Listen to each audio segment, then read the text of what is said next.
Okay, so GRU का numerical is very much similar to the LSTM का numerical, only इसमें सब formulas different होंगे।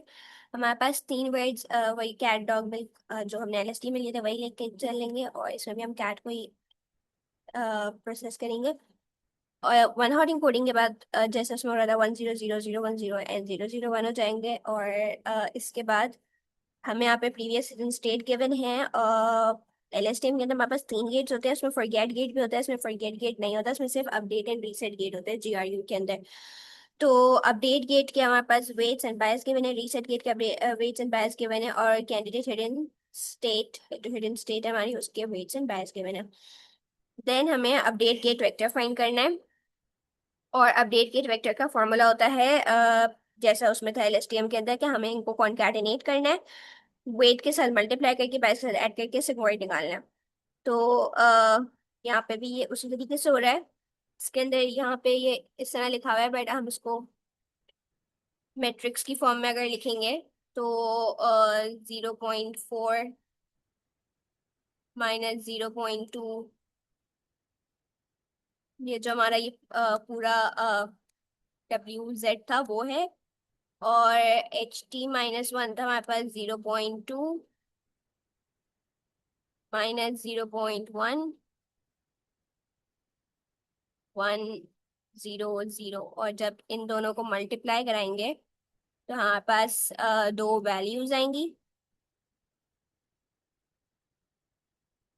और वो दो वैल्यूज हमारी ये रही ZT की, सिंपल मैट्रिक्स मल्टीप्लिकेशन से, और उस पर हमने सिग्मॉइड लगाया। देन हमें कैलकुलेट करना है रीसेट गेट के लिए।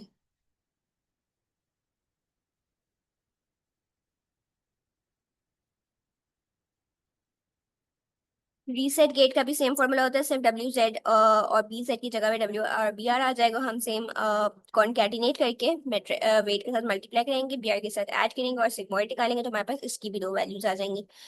देन हमें कैलकुलेट करनी है candidate hidden state, which is HT dash. अब कैंडिडेट हिडन स्टेट कैसे फाइंड करेंगे, हम पहले RT और HT-1 की पॉइंट वाइज मल्टीप्लीकेशन कराएंगे।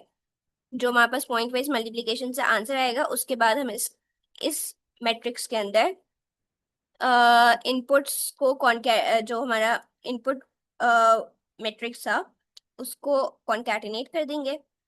फिर उसके बाद हमारे पास यहाँ पे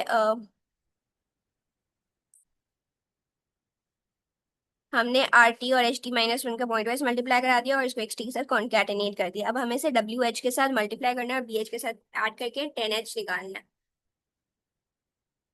WH हमारे पास क्वेश्चन में गिवन था।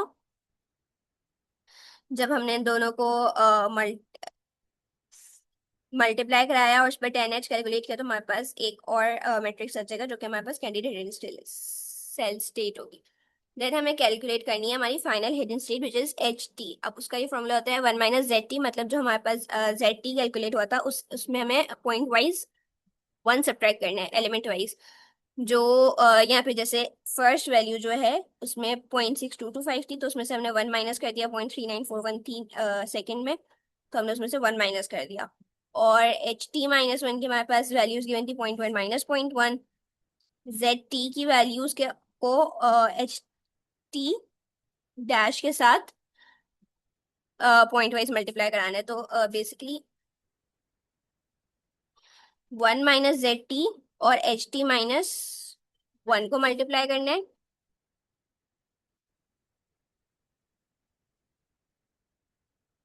और फिर ZT और HT बार को मल्टीप्लाई करना है, और फिर इन दोनों को ऐड कर देना है। ये जब हमने इसको सॉल्व करेंगे तो